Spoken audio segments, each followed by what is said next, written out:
네, 본문 말씀으로 가장 낮은 곳에서 피어나는 위대함, 가장 낮은 곳에서 피어나는 위대함이라는 제목으로 말씀 나눌 때에 하나님께서 오늘도 우리에게 크신 은혜로 함께 하실 줄로 믿습니다. 자, 우리는 2026년을 시작하면서 그리스도의 제자를 만드는 교회라는 표 아래 제자도에 대하여서 계속해서 지난 주일부터 오늘 두 번째 시간 말씀을 나누고 있습니다. 자, 지난주의 말씀 제목 기억하십니까?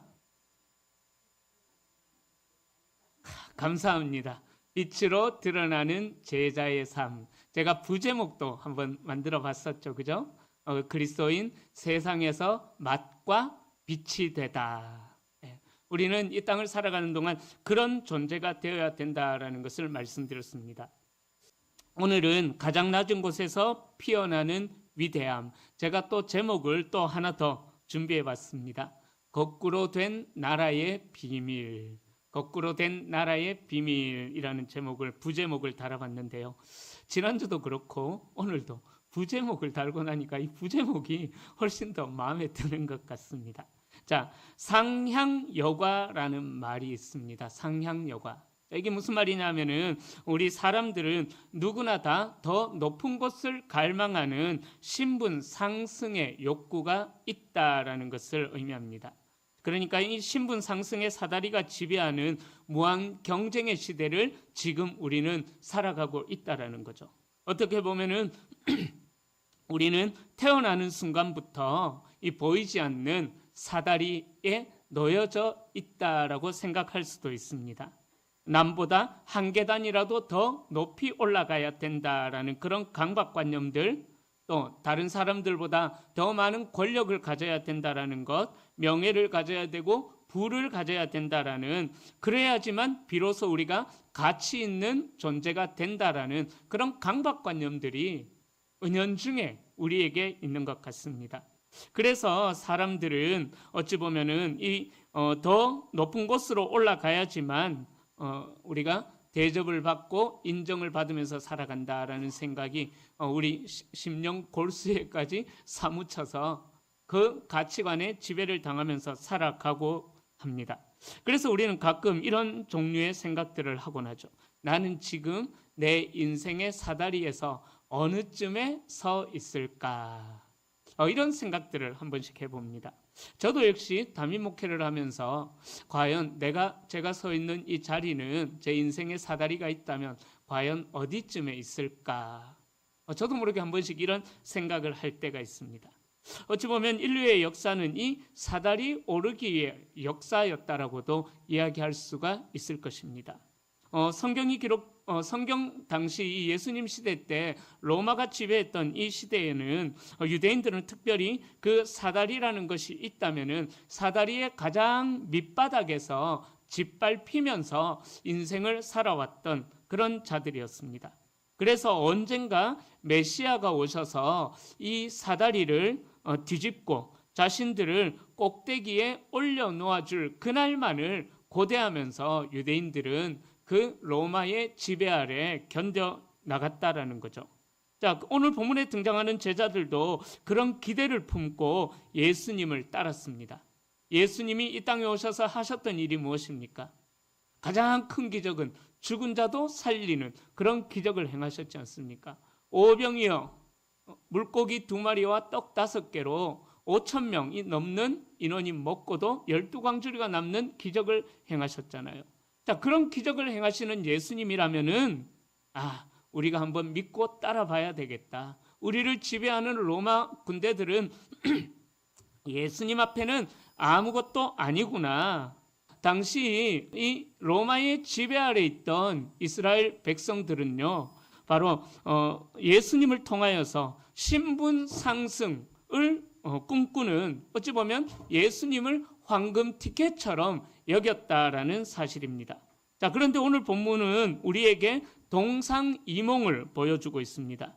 예수님은 당신의 죽음과 부활, 인류를 위해서 스스로 밑바닥이 되시겠다라는 십자가의 신비를 오늘 본문에서 말씀하고 계십니다. 자, 그런데 그 뒤를 따르는 제자들은 어떤 생각을 하고 있습니까? 자, 그들은 이 갈릴리, 그리고 예수님께서 마지막 예루살렘으로 향하기 전에 갈릴리에서 인류를 위해 십자가의 신비를 말씀하시고 내가 그 십자가로 나아간다라고 말씀하셨을 때에 그 예수님의 뒤를 따라가는 제자들은 서로 막 싸우는 거예요. 뭐 때문에 싸우느냐? 우리 중에 누가 제일 높은가? 누가 제일 큰가? 그거를 두고 치열하게 다투고 있었습니다.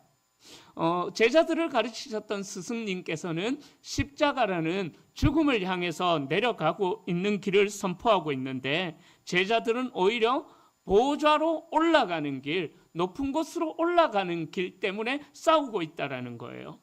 스승의 마음 속에는 온 세상을 위한 내어줌이 가득한데 제자들의 마음에는 온 세상을 얻으려는 마음들, 서로를 짓밟고 일어서려는 그런 세상의 가치관, 소유욕들이 이 제자들을 지배했다라는 것입니다.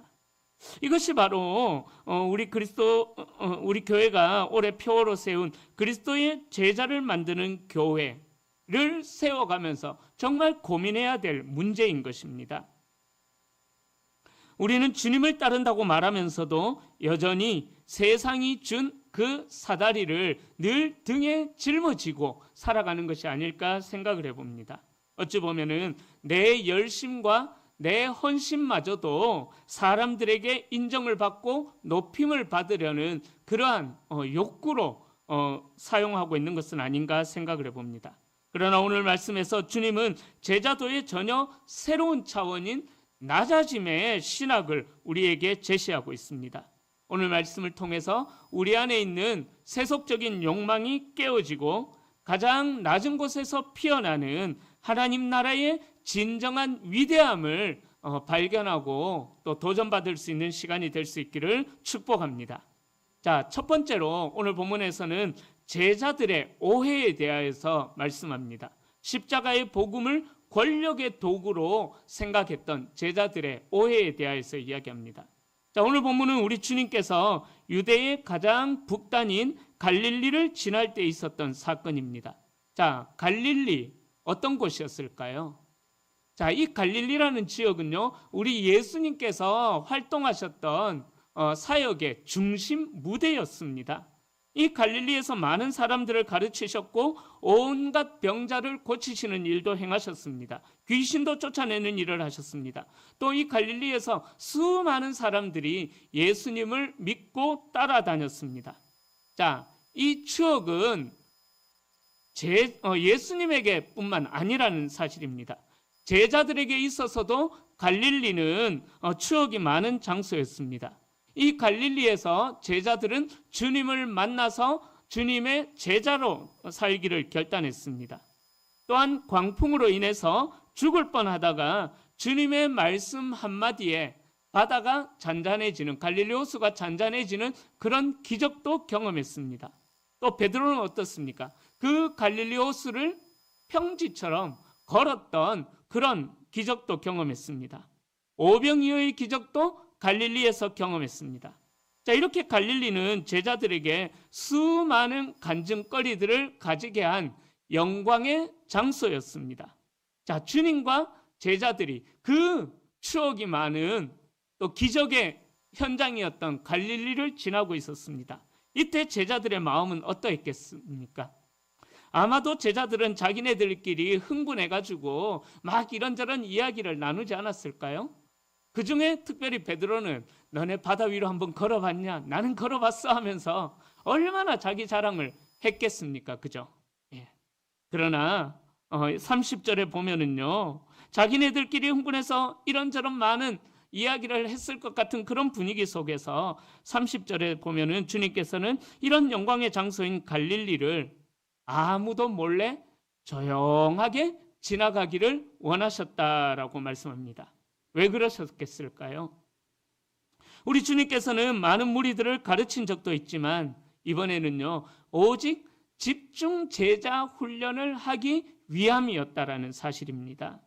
우리 주님께서는 사역의 있었고 많은 영광이 있었던, 또 많은 사람들이 따라왔던 그 영광의 자리에서 영광을 받으시려고 했던 것이 아니라 그 갈릴리를 조용히, 이제 마지막으로 예수님이 십자가를 지러 가시는 길이었거든요.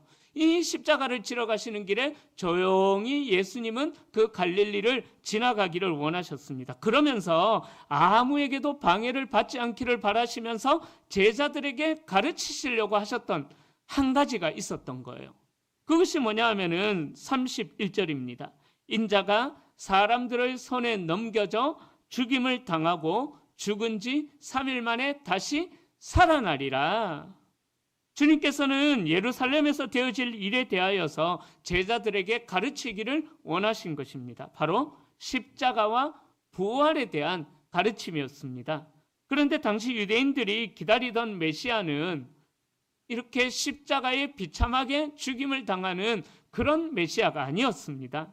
로마를 무너뜨리고 다윗 왕 때 누렸던, 솔로몬 왕 때 누렸던 그 영광을 회복할 정치적 회복의 메시아를 당시 유대인들은 기다렸다라는 거죠.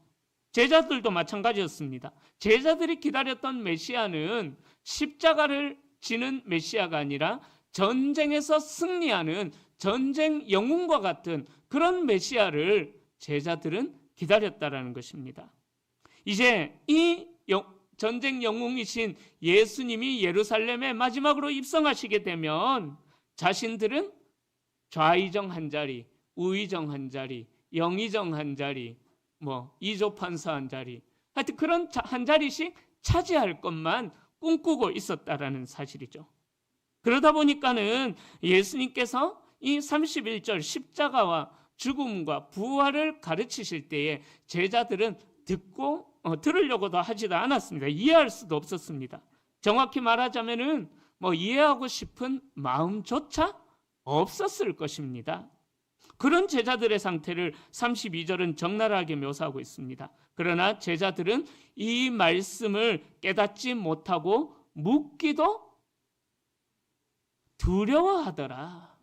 묻기도 두려워하더라. 예수님께서 십자가의 말씀을 전하실 때 묻기도 두려워했다라는 거예요. 왜요? 만약 예수님이 정말 죽으신다면은 자신들이 예수님을 따라왔던 그 삶은 다 말짱 도루묵이 된다라고 생각해 버렸기 때문인 거죠. 자, 제자들이 예수님을 어떻게 따라왔습니까? 지난주일 오후에 살펴봤잖아요. 그물도 버리고 배도 버리고 부모도 버리고 가족도 다 버리고 예수님의 팔로우미 한마디 말을 듣고 그냥 예수님을 따라갔습니다. 그런데 모든 걸 버리고 떠나갔는 주님을 따라왔는데 예수님이 십자가에서 죽어버린다면은 얼마나 허무하겠습니까? 그죠? 보상을 받을 것을 기대하고 따라왔는데 모든 게 다 이제 물거품이 되어버리는 거죠. 그들은 자신들의 야망이 깨질까봐 진실을 묻지도 않았고 관심도 없었고 이해하려고조차 생각하지를 않았다라는 거죠. 사랑하는 성도님들, 오늘 이 시대를 살아가는 우리들에게도 이런 갈등이 있습니다. 예수 믿으면 복 받고, 예수 믿으면 자녀가 잘 되고, 예수 믿으면 병도 낫고, 이런 말이 선포되면은 열광하면서 아멘 아멘 하지만 자기를 부인하고 제 십자가를 지고 나를 따를 것이니라 라는 주님의 요구 앞에는 침묵하기도 하고 때로는 이 제자들처럼 묻기도 두려워하는 모습들이 우리에게 있다라는 것입니다.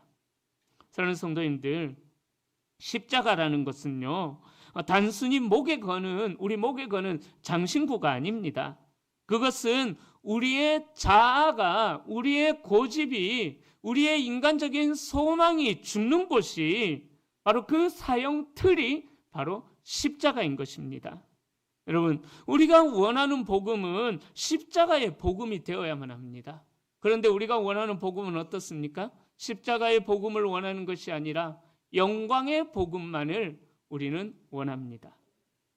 그러기에 우리 교회가 그리스도의 제자를 만드는 교회가 되기 위하여서 가장 경계해야 될 것은, 정말 가장 경계해야 될 것은 기복적인 제자도인 것입니다.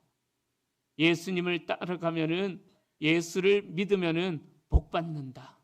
물론 복이 주어집니다. 그러나 그것이 우리에게 목적이 되어서는 안 된다라는 것입니다. 우리 주님께서는 이 땅에 사시는 동안 나를 따르는 자들에게 건강의 복이 있고, 물질의 복이 있고, 자녀의 복이 있고, 가문의 복이 있고, 하는 일마다 잘 되어지고, 막히는 것 없이 뚫려지고, 열려지고, 풀어지고, 그렇게 하지 않으셨다라는 거죠. 우리 주님이 가르치셨던 것은 무엇입니까? 오직 자기 십자가를 질 것, 이것만 사복음서에 우리 주님께서 반복해서 가르치셨다라는 것입니다. 우리가 예수를 믿는 것이 내가 더 높은 위치에 올라가게 되고 영향력을 발휘하게 되고 내 이름이 드러나는 것에 있다면은 우리는 예수님의 뒤를 따라가면서 길에서 다투는 제자들과 똑같은 모습인 것입니다. 십자가가 빠진 제자도는요, 제자도가 아니라 영적인 비즈니스의 사업에 불과한 것입니다. 사랑하는 성도님들, 새해를 시작하면서 저는 우리 교회가 이 십자가를 징검다리 삼아서 하나님을 내 성공을 위한 도구로 삼고 있고 생각하고 있는 우리의 가치관이 깨어지기를 소망합니다.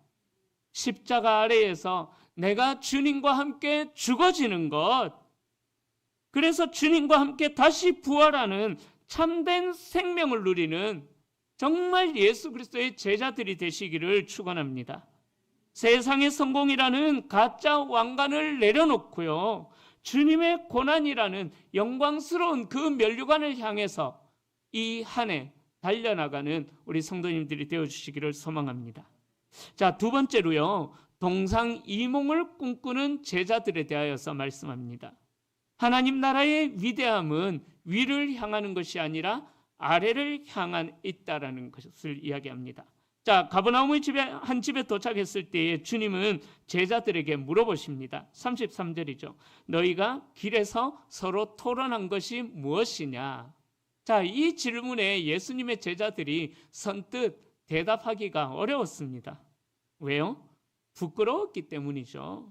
34절은 그 이유를 밝히고 있습니다. 이는 길에서 서로 누가 크냐 하고 쟁론하였습니다. 자, 이 34절에 쟁론하다라는 이 단어는요, 그냥 단순한 말싸움이 아니에요. 네가 잘났니 내가 잘났니 티격태격 이 정도가 아니에요. 정말 피 터지게 격렬하게 싸웠다라는 그런 의미가 이 쟁론하다라는 말에 아주 격렬한 다툼이라는 의미가 있습니다. 그러니까 제자들 사이에 이런 일들로 인하여서 주도권 싸움이 정말 격렬하게 있었던 것입니다. 이 예수님 시대 때 당시 사람들에게 삶의 목적은요, 타인으로부터 더 많은 명예를 얻고, 그래서 처음에 말씀드렸던 것처럼 그 사다리라는 인생에서 가장 높은 정점에 올라가는 것, 그것이 당시 사회적인 분위기였습니다. 자, 그래서 제자들은 지금 주님의 곁에서 누가 넘버 2가 될 것인가, 그걸 두고 세상의 가치관으로 다투고 있었던 것이죠. 자, 그런데 오늘 본문에 제자들의 싸움이 있기 전에 바로 앞단락에서 어떤 사건이 있었는가, 이것을 좀 살펴봐야만 합니다. 자, 9장 전반부를 보면은요, 높은 산에서 변화된 주님의 모습에 대하여서 이야기합니다. 그리고 그 변화산 사건이 끝나고 나서 산 아래에 내려왔을 때 일어났던 사건에 대하여서 오늘 본문 앞절에서는 이야기합니다. 예수님께서 변화산에 계시는 동안 예수님을 따라다녔던 무리들은 그 제자들에게 귀신 들린 아이 하나를 데리고 와서, 아버지가 데리고 와서 이 아이를 좀 고쳐주십시오라고 했는데 9장 18절에 보면은 제자들은 능히 고치지 못했다라고 귀신 들린 아이의 아버지가 예수님께 이야기합니다. 자, 그때 예수님은 할 수 있거든이 무슨 말이냐, 믿는 자에게는 능치 못할 일이 없느니라 말씀하시면서 바로 귀신을 내어 쫓아 주십니다. 자, 이 사건은 제자들이 볼 때 너무나 충격이었습니다. 자, 제자들은 예수님과 거의 3년의 시간을 같이 먹고 자고 뒹굴었습니다. 서당계 3년이면 풍어를 읊는다, 그 말처럼 3년 동안이나 예수님을 따라다녔기에 뭐 귀신 하나 내어 쫓는 것, 그 정도는 뭐 식은 죽 먹기처럼 얼마든지 할 수 있을 것이다라고 생각을 했을지는 모르겠지만, 그러나 귀신을 내어 쫓지 못했습니다. 자, 그런데 주님께서는 말씀 한마디로 그 모든 일을 이루셨다라는 거죠. 이 광경을 보고 제자들은 주님과 자기들 사이에 뭔가 건널 수 없는, 도저히 범접할 수 없는 어떠한 그런 영적인 능력이 있구나라고 주님의 능력을 인식하게 되었던 것입니다. 자, 그래서 이 제자들은 28절을 보면은 제자들이 예수님께 나와서 조용히, 아무도 듣지 못하게 조용히 물어봅니다. 자기들이 못했잖아요. 그러니까 부끄러우니까 예수님에게 조용히 나와서, 주님, 어째서 우리는 이런 걸 못했습니까? 주님은 말씀 한마디로 빡 하는데 나는 왜 안 됩니까? 부끄러워가지고 조용하게 예수님에게 물어봅니다. 자, 주님, 어찌하여 우리는 능히 그 귀신을 쫓아내지 못하였습니까? 이 질문의 의도가 무엇이겠습니까? 제자들도 그 능력을 갖고 싶다라는 거죠. 더 나아가 제자들은 예수님처럼 귀신 쫓아내는 법을 배우고 싶었던 것입니다. 그래서 우리는 어찌하여 능히 귀신을 쫓아내지 못했습니까? 이 질문의 또 다른 의미는, 주님, 어떻게 하면 나도 주님처럼, 선생님처럼 귀신을 쫓아낼 수 있겠습니까? 그 능력을 내게도 좀 가르쳐 주십시오. 그런 의도로 주님에게 여쭤봤다라는 거죠. 예수님이 얼마나 멋있어 보였겠습니까? 제자들은 그런 예수님을 보면서 남들보다 더 돋보이는 그 예수 그리스도의 능력을 제자들은 배우고 싶어 했었던 것입니다. 그래서 그 능력을 행하면서 다른 사람들로부터 존경과 두려움의 대상이 되고 싶었던 것입니다. 이런 마음을 가지고 있다 보니까는 34절에서 말씀하는 것처럼 사람들의 주목을 받고 싶었던 제자들은 십자가를 향해 가시는 주님 앞에서 서로 격렬하게 피가 터지도록 싸움을 하는 그런 일들이 있었습니다. 이런 제자들의 모습이 우리의 자아상이 아닐까 생각을 해봅니다. 우리는 주님을 따르도록 부르심을 받은 주님의 제자들입니다. 우리가 교회라는 곳을 다니면서 신앙생활하는 동안 이 교회에서 과연 무엇을 배우려고 하고 있는가? 우리 성도님들이 70년, 80년, 20, 30년, 40년, 50년 이렇게 신앙생활 하시면서 이 교회에서 과연 무엇을 배우고 싶어 하십니까? 자, 교회라고 할 때 교자는 가르칠 교자입니다. 가르칠 교자. 그러니까 교회는 가르침을 그렇게 소중하게 여긴다라는 의미가 되겠죠. 우리는 부지런히 배우고 좀 더 잘 배우기를 바라고 있습니다. 그래서 좋은 목사님을 찾고 있고 좋은 교회를 찾아서 대구 성도교회로 나오셨지 않습니까? 감사합니다. 그런데 우리 성도님들은 이 대구 성도교회에서 과연 무엇을 배우기를 원하십니까? 우리가 신앙생활하면서 가장 힘써 배워야 할 것이 무엇이라고 생각하십니까? 아니, 우리 주님께서 우리에게 가장 가르치는 길을 원하시는 것이 과연 무엇이라고 생각하십니까? 잘 생각해 보십시오. 내가 주님께 배우고 싶어하는 것하고 주님께서 나에게 가르치시려는 것하고 일치하고 있는지 잘 생각해 보십시오. 저에게는 16살과 10살 된 두 딸이 있습니다. 저 아내는 부모로서 뭔가를 가르치려고 하지만 어떤 때는 정말 지질이 말도 안 듣습니다. 잘 들어요. 근데 어떤 때 한순간씩은 정말 지질이 말도 안 들어요. 뭐 저희 가정만 그러겠습니까? 그죠? 사춘기에 자녀를 둔 모든 가정들이 그러지 않을까요? 부모님들은 가르치려고 애쓰고 자녀들은 안 배우려고 기를 쓰고 빠락빠락 부모님한테 대들고, 그죠? 정말 애씁니다. 우리 자녀들도 안 배우려고, 그죠? 정말 너무 애쓰는 것 같아요. 왜 그렇습니까? 부모님이 가르치려는 것하고 자녀가 배우려는 것하고 일치하지 않기 때문이라는 거죠. 그러다 보니까 부모와 자녀 사이에 갈등이 많이 일어납니다. 그런데요, 제가 아빠가 되어 보니까 하나님의 마음이 조금 느껴지더라고요. 지질이도 말 안 듣는 제 딸들의 모습을 보면서 뽀뽀 한번 해달라고, 한번 안아달라고 사정사정해도 콧방귀도 안 끼는 큰 딸을 보면서 하나님의 마음이 조금 느껴지더라고요. 저도 배우고 싶은 게 있는 사람이고요. 하나님께서도 저에게 뭔가를 가르치려고 싶어하지 않으시겠습니까? 그런데 제가 배우고 싶어하는 것이 하나님께서 저에게 가르치시려는 것하고 정말 일치한가? 제 딸들을 보면서 제가 반성이 되어지더라고요. 사랑하는 성도님들, 우리 주님께서 우리에게 가장 가르치고 싶어하는 것은 병을 고치는 것, 귀신을 쫓아내는 것, 그런 것 아닙니다. 기적을 행하는 능력이 아닙니다. 우리 주님께서 가르치고 싶어하는 것은 교회를 엄청나게 성장시키는 것, 그런 것도 아닙니다. 우리가 가장 힘써 배워야 하고 주님께서 우리에게 가르치시기를 원하는 것은 바로 십자가와 부활입니다. 바로 제자도의 삶입니다. 부활의 영광 이전에 우리가 어떠한 큰 교회의 영광을 누리기 이전에 우리가 먼저 이 제자도의 삶, 십자가와 죽음의 삶이 우리에게서 먼저 있어야만 하는 것입니다. 그 다음에 부활이 주어지는 거예요. 근데 우리는 그 모든 것 다 건너뛰고 종기 영광 모든 멸시천대 십자가는 주님 지고 가시옵소서. 종기 영광 모든 것에 제가 받으리오리다. 그렇게 우리는 신앙생활하고 있지는 않을까요? 부활의 영광 이전에 먼저 십자가입니다. 왜냐하면 십자가를 거치지 않는 부활은 없기 때문입니다. 제자도의 삶이 있는 교회는요, 주님께로 사람들이 모여든 것처럼 제자도의 삶이 있는 교회는요, 제자도의 삶이 있는 성도들이 가득한 교회에는요, 사람들이 주님께로 모여든 것처럼 모여들게 되어 있습니다. 제자도의 삶이 있는 교회는요, 부흥의 영광, 성장과 부흥의 영광이 있는 줄로 믿습니다. 그래서 우리 주님께서는 제자들을 불러서 정말 인류가 추구하고 있는 그 가치관이 전복되어져야 할 것을 말씀하시죠. 35절입니다. 누구든지 첫째가 되고자 하면 뭇사람의 끝이 되며 뭇사람을 섬기는 자가 되어야 하리라.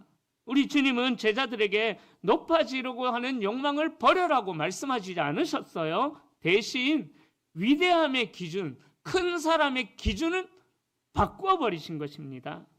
세상에서의 위대함은 얼마나 많은 사람이 나를 따르느냐에 달려있지만, 나를 섬기느냐에 달려있지만, 하나님 나라에서의 위대함은 내가 얼마나 많은 사람을 섬기는가에 달려있는 것입니다. 35절에 번역된, 섬기는 자로 번역된 헬라어는 디아노코스라는 단어입니다. 디아코노스라는 단어입니다. 이 단어는 식탁이나 다른 일에 시중드는, 그 천한 일에 시중드는 하인을 뜻합니다. 당시 유대 사회에서 시중을 드는 일은 가장 낮은 사람들이 하는 일이었습니다. 주님은 바로 그 자리가 첫째 자리다라고 말씀하고 있는 것입니다. 사랑하는 성도님들, 제가 제목으로 말씀드렸던 것처럼 하나님의 나라는 거꾸로 된 나라입니다. 하나님의 나라는 위로 올라가야 승리하는 곳이 아니라 아래로 내려가면 내려갈수록 더 큰 부활의 승리의 영광을 누리는 곳이 바로 하나님의 나라.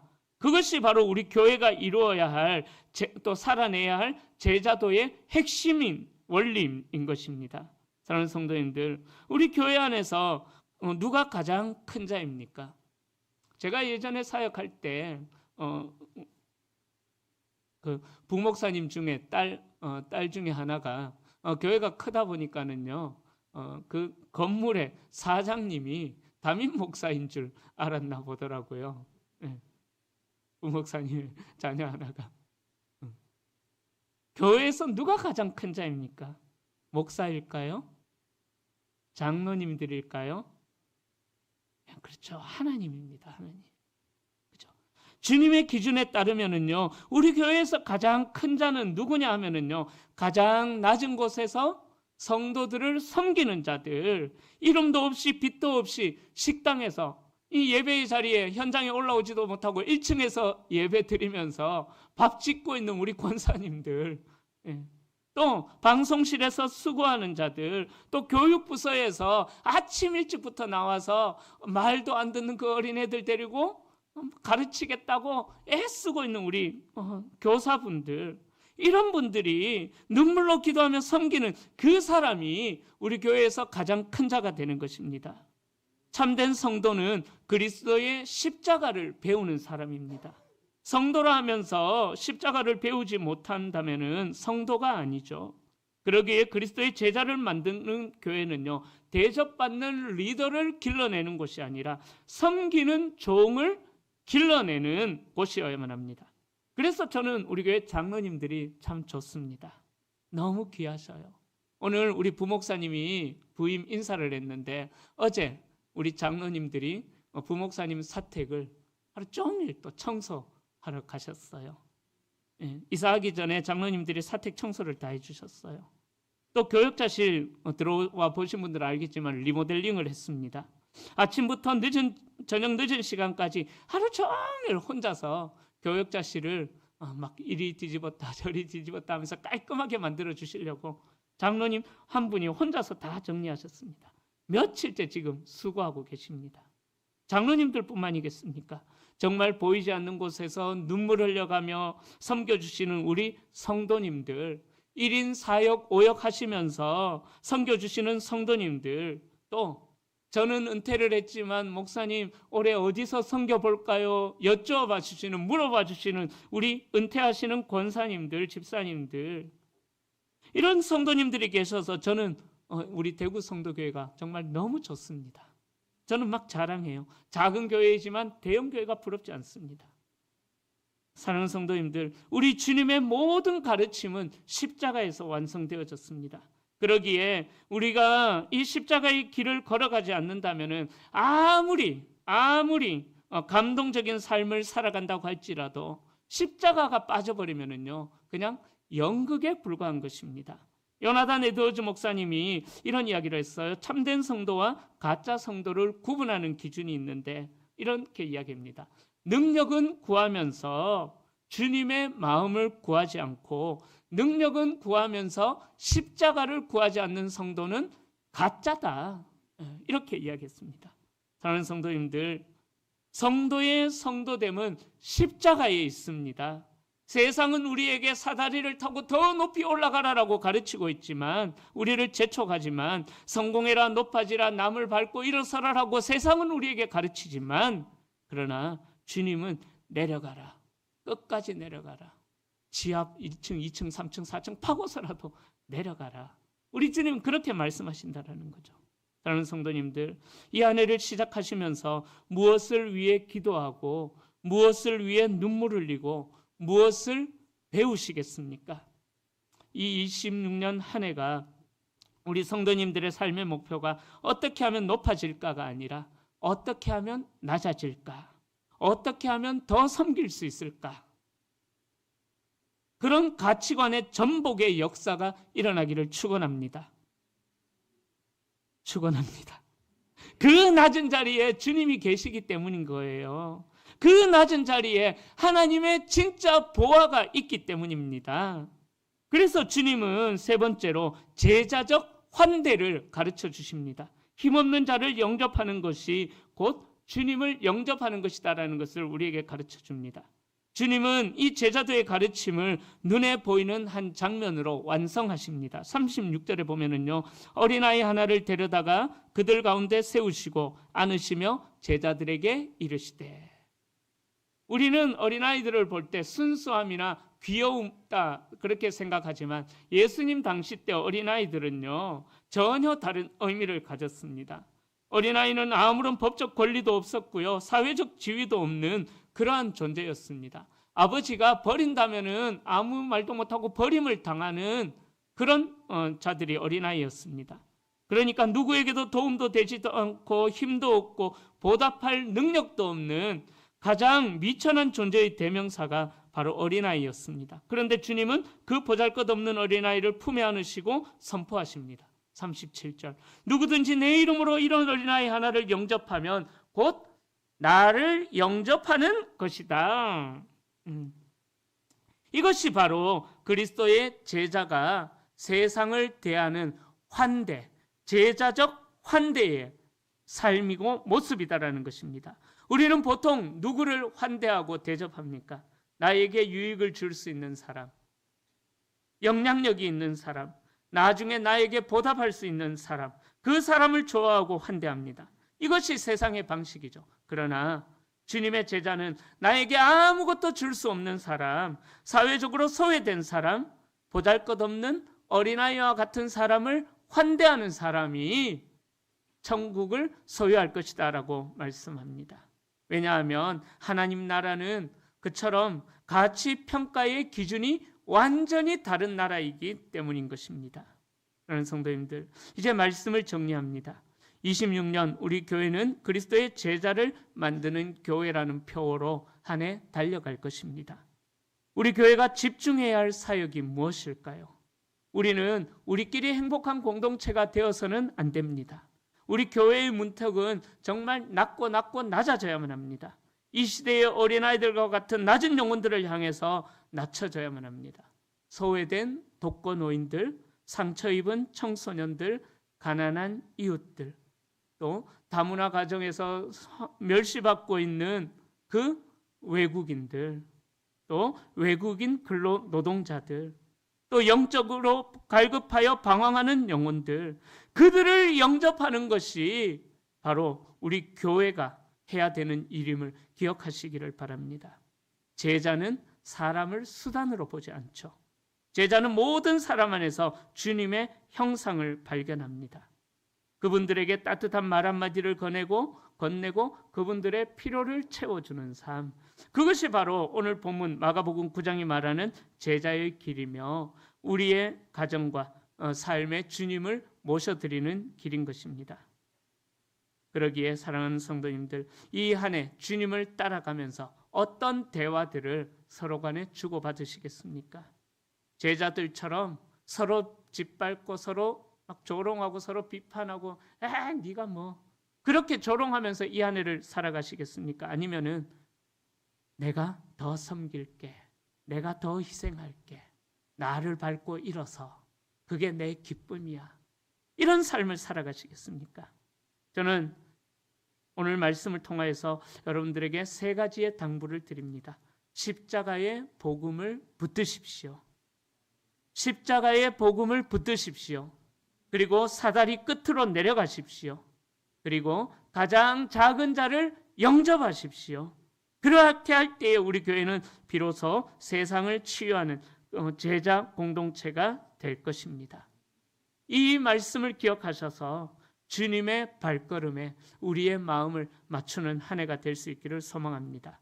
그래서 이 한 해 동안 우리 교회 모든 성도님이 이 거꾸로 된 나라의 비밀을 깨달아서 위대한 섬김의 제자들이 다 되어주셔서 이 영광스러운 제자의 길을 주님과 함께 끝까지 걸어가는 이 한 해가 될 수 있기를, 그리고 평생의 삶이 되시기를 주님의 이름으로 간절히 축원합니다.